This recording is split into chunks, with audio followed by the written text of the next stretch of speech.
Covid-19 avança em Vespasiano, na região metropolitana de Belo Horizonte. Polícia Civil investiga tráfico de animais silvestres em Brasília. Rui Castro, Daniela Chanin e Érica Toledo são os convidados do Sempre um Papo virtual desta semana. Iniciando a comunicação de hoje, Bom Dia Mundo, domingo 12 de julho de 2020.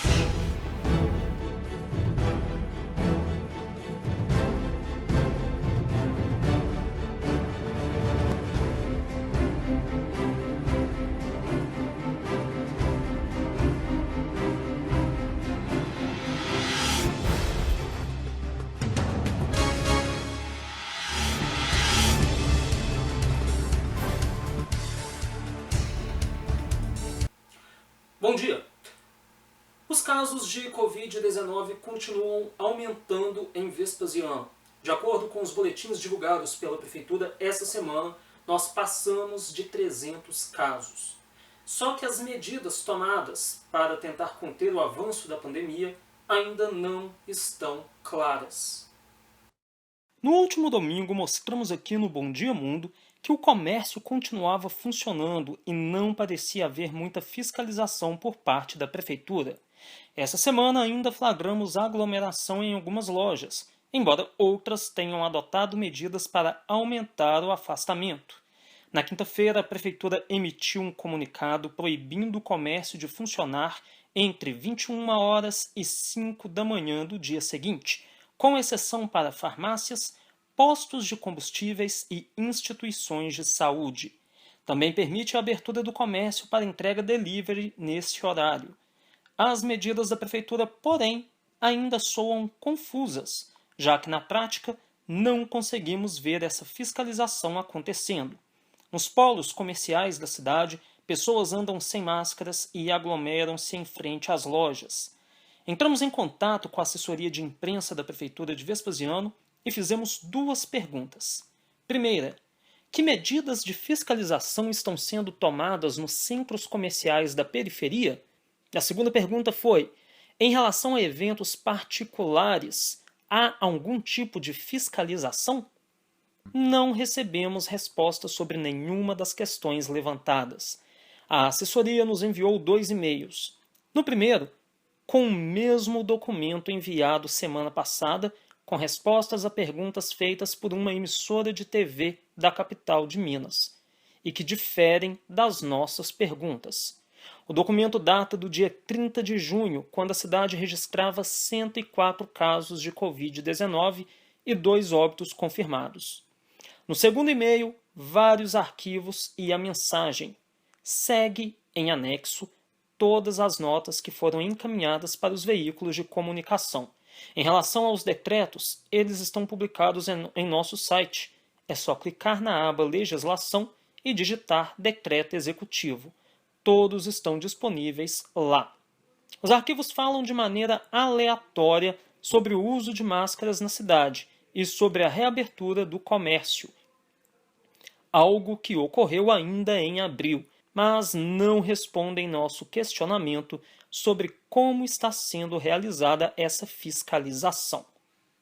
Uma moradora da cidade registrou ainda um fato inusitado, para não dizer perigoso. Ao levar a mãe, que é diabética, a um posto de saúde localizado no bairro Santa Clara, os atendentes não usaram máscaras nem luvas.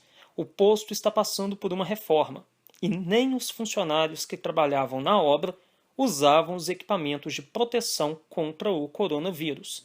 A moradora questionou por meio das redes sociais a prefeitura, perguntando, abre aspas, por que os funcionários não usavam máscaras? Fecha aspas. E, abre aspas, por que a funcionária que realizou o exame de sangue não usou luvas? Fecha aspas. Assim como nossos questionamentos, as perguntas da moradora ficaram sem resposta. Pois é, a sensação que nós temos é de que realmente não há um serviço de fiscalização eficiente na cidade, nem cuidados básicos com a saúde aqui em Vespasiano. Vale lembrar ainda que muitas igrejas evangélicas continuam funcionando normalmente na cidade.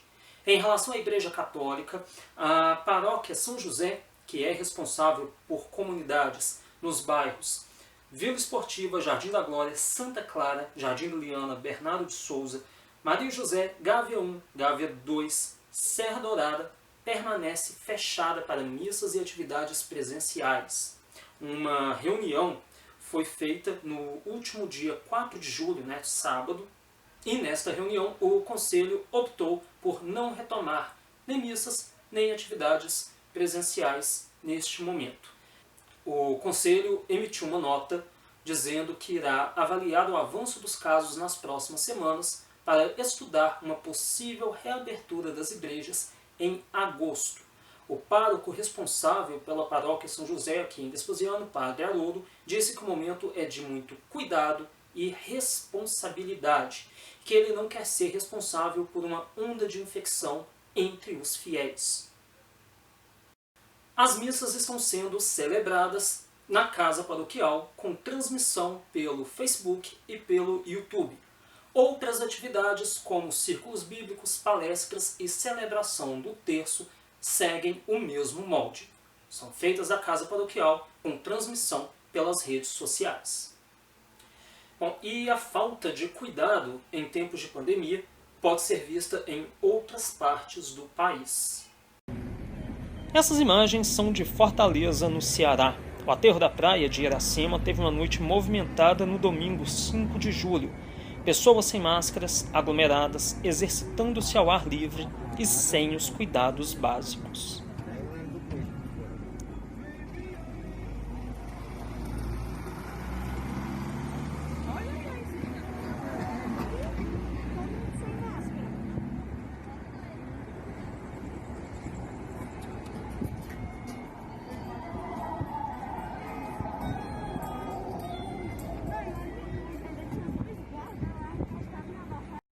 E já que falamos de Fortaleza, vamos começar a previsão do tempo deste domingo com a capital do Ceará.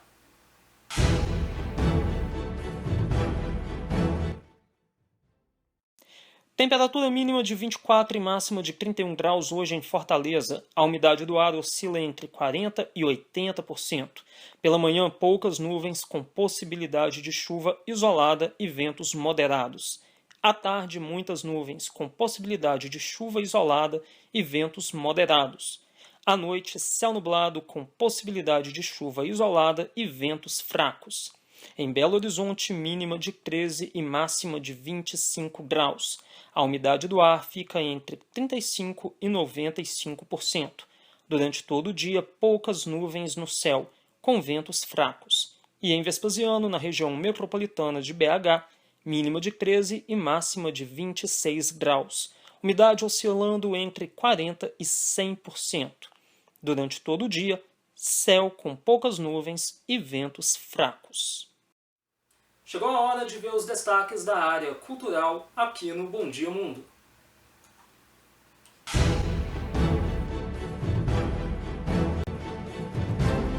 O escritor Rui Castro é o convidado de Afonso Borges em mais uma edição virtual do Sempre um Papo, com transmissão ao vivo no YouTube e Facebook do projeto. O encontro vai acontecer no dia 14 de julho, terça-feira, às 18 horas, com o tema A Vida Como Ela É, Será. O autor também falará de seu mais recente livro, Metrópole, à beira-mar, na qual a protagonista e o cenário é a fervilhante Rio de Janeiro. E Daniela Chanem e Érica Toledo são as convidadas de Afonso Borges na edição de quarta-feira do Sempre um Papo virtual.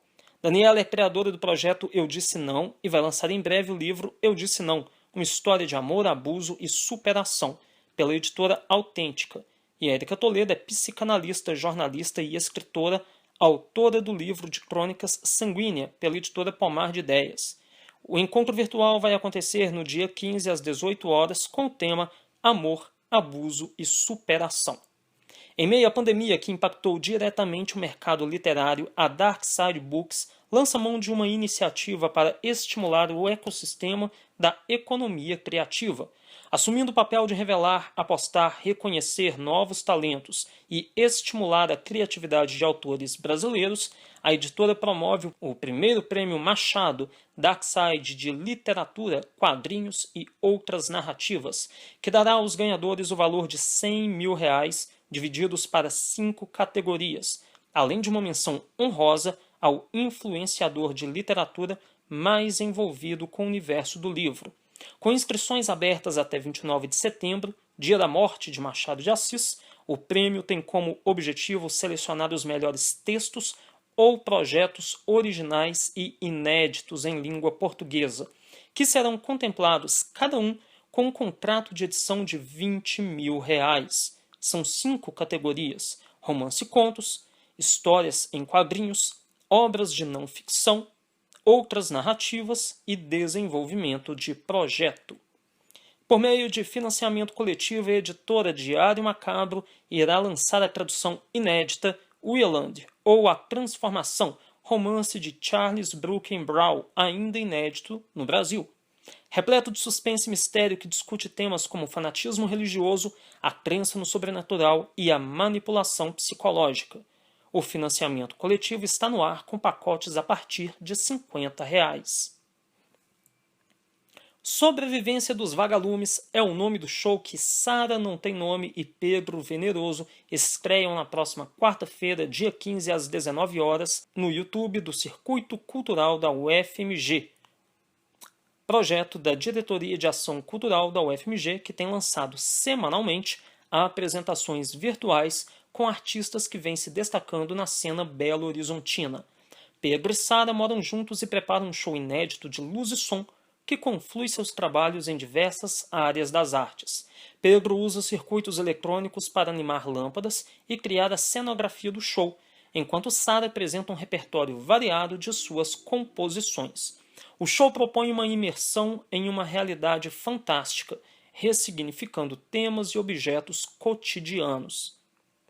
A Fundação Clóvis Salgado prorrogou para amanhã a mostra online Clássicos do Cinema Japonês, que já conta com 160 mil visualizações no canal da Fundação no YouTube. São 10 filmes disponíveis.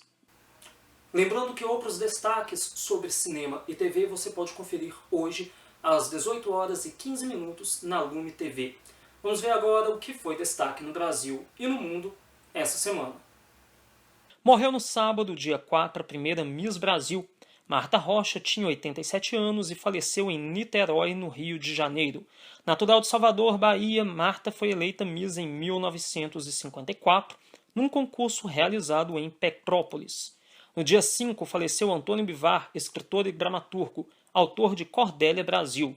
Também no dia 5 morreu Assis Carvalho, deputado federal pelo Piauí. No dia 6, faleceu o compositor Ennio Morricone, responsável por trilhas clássicas do cinema.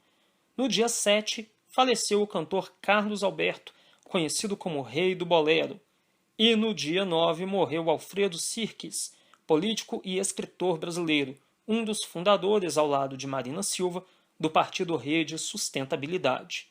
A Polícia Civil do Distrito Federal investiga um suposto esquema de tráfico de animais após um estudante de medicina veterinária ter sido picado por uma cobra naja.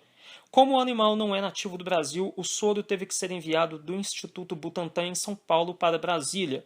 Outras doses foram importadas dos Estados Unidos pela família do rapaz. Ao investigar a origem da cobra, a polícia encontrou várias outras serpentes, algumas com lesões e magras. A polícia agora investiga como esses animais chegaram ao Brasil. O estudante permanece internado. Apenas 9 dias separaram as tristes marcas de 60 mil e 70 mil mortos pelo novo coronavírus no Brasil.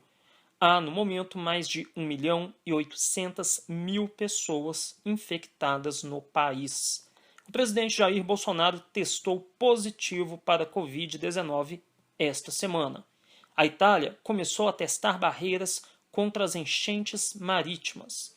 O Tribunal de Contas da União proibiu o governo federal brasileiro de fazer anúncios em sites que divulguem atividades ilegais. E causou indignação um crime cometido contra um cachorro em Confins, na região metropolitana de Belo Horizonte. O animal foi amarrado com arame farpado e teve as 2 patas traseiras amputadas. O homem responsável pelo crime foi demitido da empresa em que trabalhava.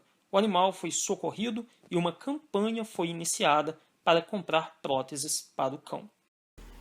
O Bom Dia Mundo deste domingo fica por aqui. Até mais e uma ótima semana para você.